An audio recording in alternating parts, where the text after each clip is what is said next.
किती वेळ वाट बघायची, आला कसा नाही. अलके, ए अलके, काय झालं? अगं बाई, मधुला जरा फोन करून विचारा आला कसा नाही, नाही तर मी जाऊ का? नको नको, कशाला? तुम्ही बसा, मी करते ना फोन. बरं बरं. फोन आतमध्ये मी करून येते. चालेल. आई, मी येऊ का तुझ्या बरोबर? मी मधुला बरोबर घेऊन जाणार आहे. मला ना माझ्या बरोबर जबाबदार माणूस पाहिजे. मी मोनिकाला आणायला चालले. मग तर मी येतोच. नाही, तशी मोनिका माझी सुद्धा लाडकी आहेच. म्हणूनच तू नको. तुझी फक्त तोंडाची टकळी चालते, बाकी तू काहीच करत नाही, कळलं का? नाही, पण विक्रांत म्हणाला होता ना की तिला कधी आणायचं ते तो बघेल म्हणून. तो नुसतंच बघतो, करत काहीच नाही.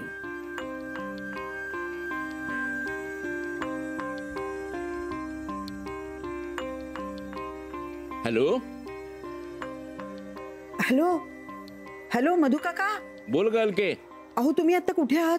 मी आता शिवडीला आहे. माईने काम सांगितलं होतं ना, ते करण्यासाठी आलो होतो. मी काम झालेलं आहे, मी येतो म्हणून सांग तिला. आणि हे बघ, मी आता काय बसची वाट बघत बसत नाही, मी सरळ टॅक्सीने येतो, म्हणजे लवकर पोहोचेल ना मी तिथे. अहो नका नका, तुम्ही टॅक्सीने नका येऊ. का ग, काय झालं? नाही नाही, तुम्ही आरामात या. नाही म्हणजे तुम्ही इकडे लवकर आलात ना तर सगळाच गोंधळ होईल. अगं असं कसं म्हणतेस तू? माईने मला लवकर यायला सांगितलंय. मोनिकाला आम्हाला आणायला जायचंय ना. हो, त्याच्यासाठी त्या तयार सुद्धा होऊन बसल्या आहेत. पण मला टेन्शन असं आलंय की मोनिका घरी नाहीये. काय? मग कुठे गेली ती? तिला ना जरा बरं वाटेन असं झालं होतं, म्हणजे थोडंसं अस्वस्थ होत होतं, म्हणून विक्रांतनी तिला हॉस्पिटलमध्ये नेलं. ज्या दिवशी आपल्याकडे पार्टी होती ना त्या दिवशी. पण आता उगाच सगळ्यांना टेन्शन नको म्हणून ही गोष्ट त्यांनी फक्त मला आणि यांना सांगितली. बर, मला सांग आता कशी आहे ती? हो, बरी आहे ती. पण आता ही गोष्ट आईंना माहिती नाहीये ना. आणि मधु काका, मला तर काहीच कळत नाहीये की ही गोष्ट आईंना सांगावी की नाही सांगावी. नाही म्हणजे सांगितलं तर त्या उगीच काळजी करत बसतील, आणि नाही सांगितलं तर चिडतील ना. आता तुम्ही आलात तर सगळाच गोंधळ होईल. मी विक्रांतला सुद्धा फोन करून सांगितलं, पण तो म्हणाला मी आता गडबडीत आहे, मी बघतो नंतर काय ते. मला तर काहीच कळत नाहीये. एक काम कर ना, माईला सांगून टाक ती हॉस्पिटलमध्ये आहे म्हणून. कोण, मी? अगं बाई नको नको, त्या चिडल्या म्हणजे मला तर बाई त्यांची भीतीच वाटते. मग आता मी काय करू? तू मला गोंधळात टाकलंस बघ अलके. अलके, मी पोहोचलो नाही तर माई माझ्यासाठी थांबून राहणार आहे का? ती सरळ टॅक्सी करून मोनिकाच्या घरी जाईल, नाही का? अगं बाई हो की. अगं बाई, मग आता बघा बाई, आता तुम्हीच करा काय ते. हा, अगं बाई तुम्ही. काय झालं तुला घाबरायला? अहो, आई तयार होऊन बसले आहेत मोनिकाकडे जायला, आणि मोनिका आहे हॉस्पिटलमध्ये, हे फक्त आपल्यालाच माहितीये. मग आता काय करायचं? तुम्ही सांगा ना. आईच्या समोर मी काय सांगणार आणि बोलणार? अहो, पण विक्रांतनी फक्त आपल्याला सांगितलंय, म्हणजे ही गोष्ट आईंना कळू नये असं त्याला वाटतंय ना. मग एक काम कर, तू विक्रांतला सांग तसं. मी सांगितलं, पण तो इतका गडबडीत आहे, तो म्हणाला मी बघतो नंतर काय ते. तुम्हीच काहीतरी करा ना. नाही, मग बघेल तो, त्याचं बघेल. अहो काय बघेल? तुम्ही असे शांत कसे राहू शकता? तुम्हाला कसलंच टेन्शन नाहीये? अगं आलाय, ते दिसत नाहीये तुला. मी मोहनला फोन करतो.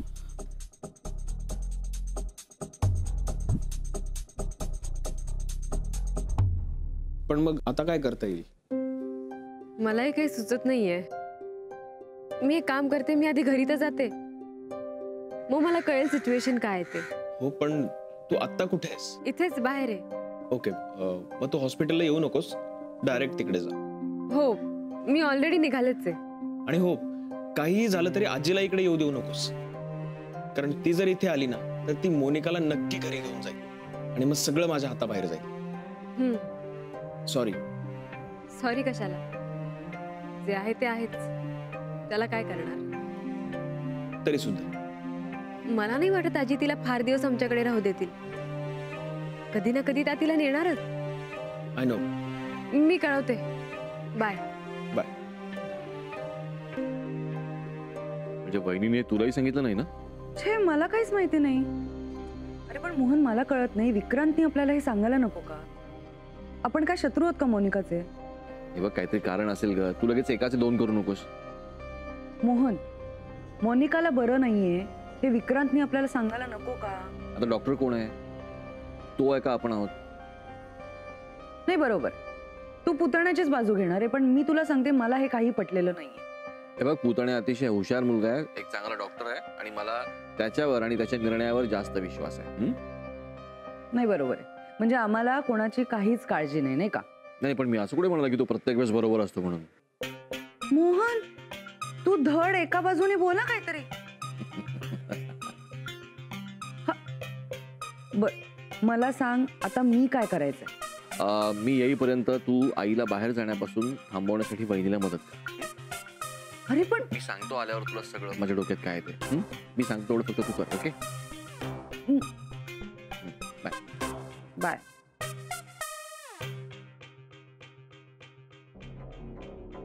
नेमका मधू आजच उशीर करणार बघ. नाही पण तुला तोच हवा ना. मी सांगितलं मी येतो तुझ्या बरोबर. तू जरा गप्पा बसशील? आई, तुम्ही मधू काका येईपर्यंत थांबा, एकटे नका जाऊ. मला कोण काय करणार आहे? नाही नाही, तुम्ही मोनिकाला आणायला चाललाय ना, म्हणजे तिच्याबरोबर तिचं सामान असेल. ते मी बघते सामानाचं काय करायचं. मी निघते. थांब मी आलो असतो, पण मला नेमके काही लोक भेटायला येणार आहेत म्हणून. नाही नाही, तू तुझ्या मीटिंग कर. आई, तुम्ही आर्यनला बागेत घेऊन जाणार होतात ना?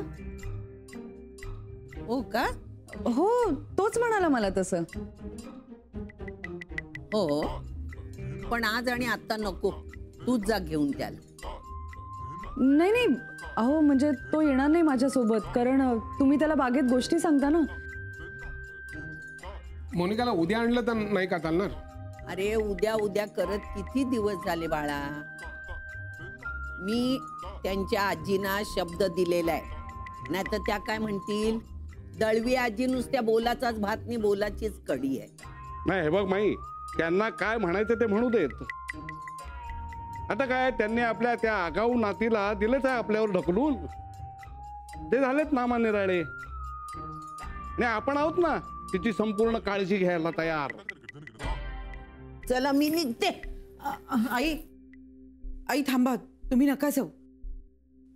मोनिका तिच्या घरी नाहीये. मग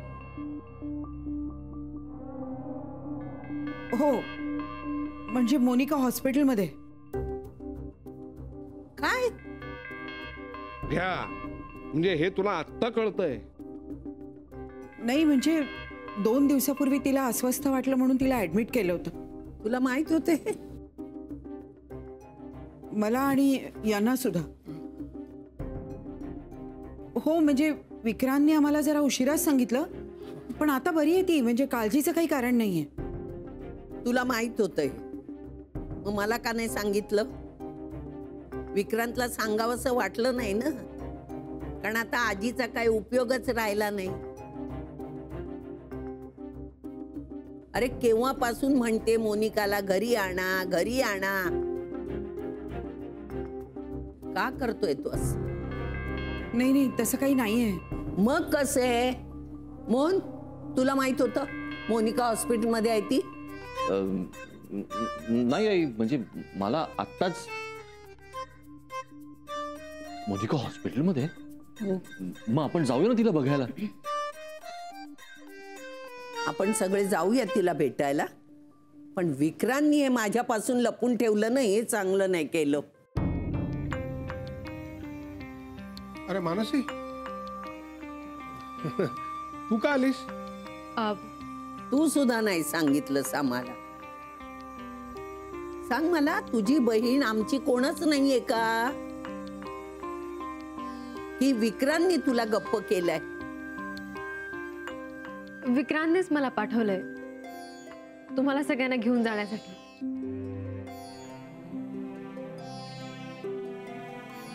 ताई अगदी बरी आहे. आम्ही सगळेच येतोय मानसी, चला निघूया. चल. अरे हे काय, तुम्ही सगळे कुठे निघालात? हॉस्पिटलमध्ये मोनिकाला बघायला. चल तू पण चल. चला चल चल चल चल.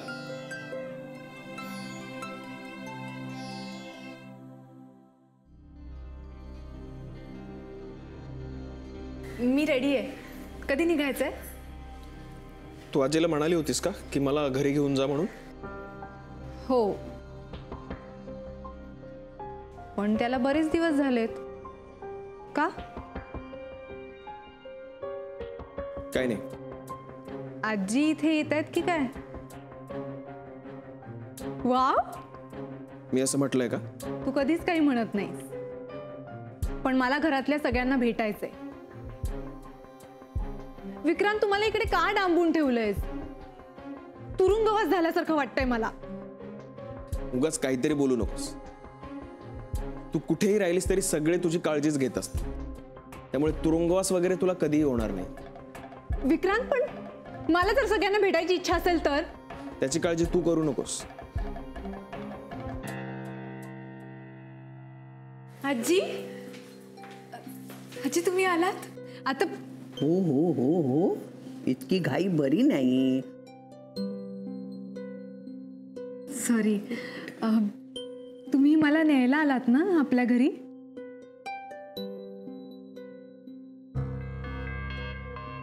मला खरं तुला घरी न्यायचं होतं ग, पण आता ते माझ्या हातात नाहीये ना.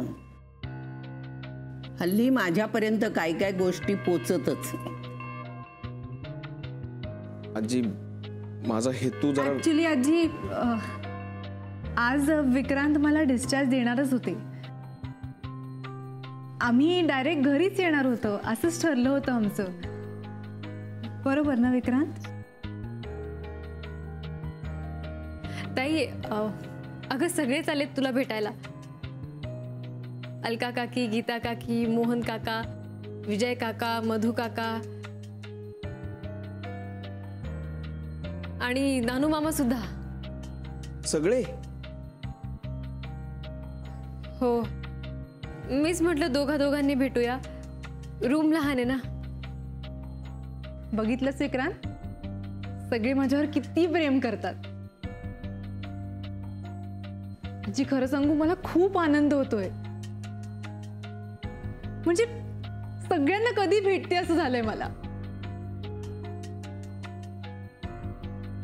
ए मनू, एक काम कर ना, आईंना आत बोलवतेस?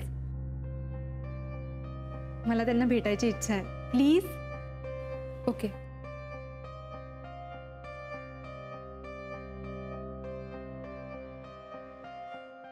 मोनिका, कशी आहेस बाळा?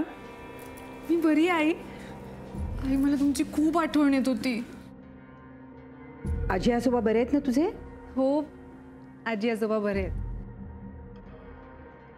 पण आई, मी अजून काही दिवस इकडे राहिले ना तर माझी तब्येत नक्कीच खराब होईल.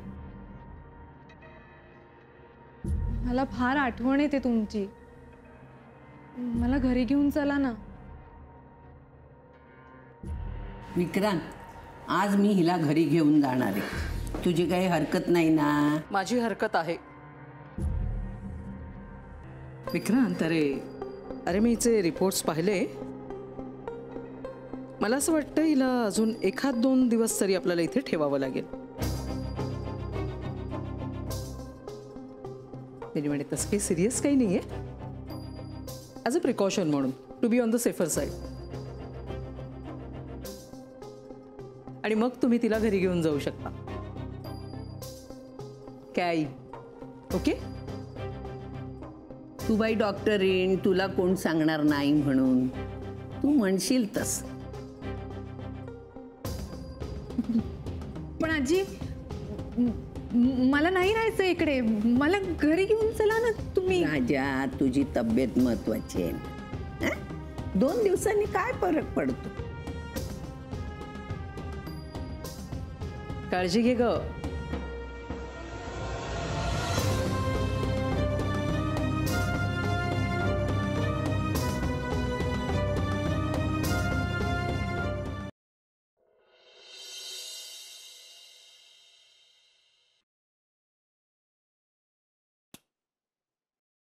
चांगला चान्स होता विक्रांतच्या घरी जायचा,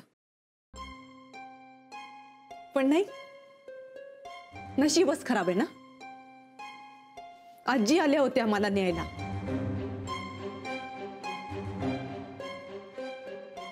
त्या निर्मला आत्या आल्यामध्ये सतत मध्ये मध्ये करायची सवय, सतत.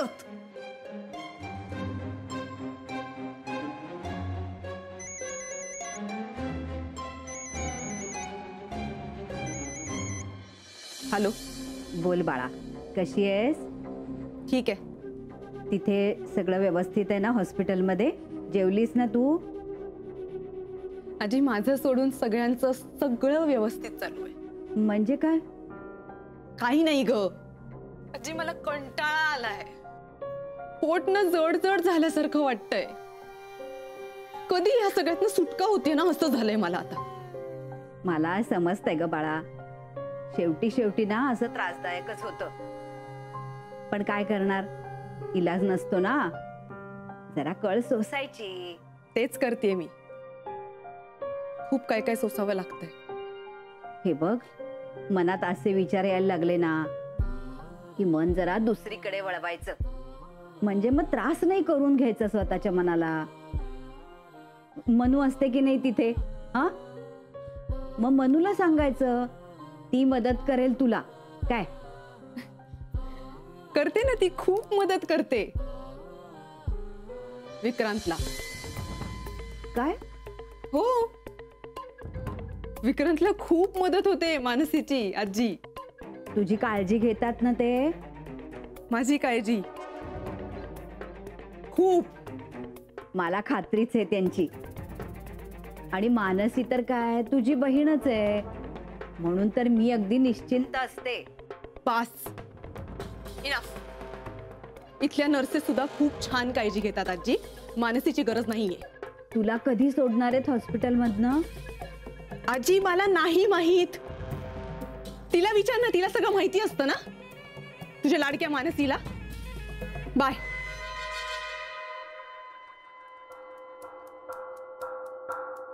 हिचं नाव घेतलं की मला पोटात लाथा बसायलाच हव्यात. गॉड, मला एक गोष्ट कळत नाहीये. विक्रांत मला माझ्या घरी सोडणार होता. निर्मला आत्यांचा आणि विक्रांतचा काही प्लॅन तर नव्हता ना? पण विक्रांत माझ्या समोर होता. राईट.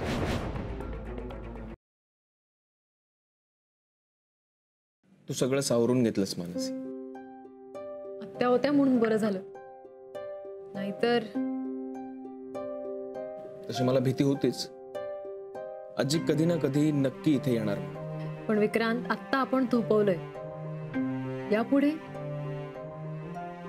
बघूया.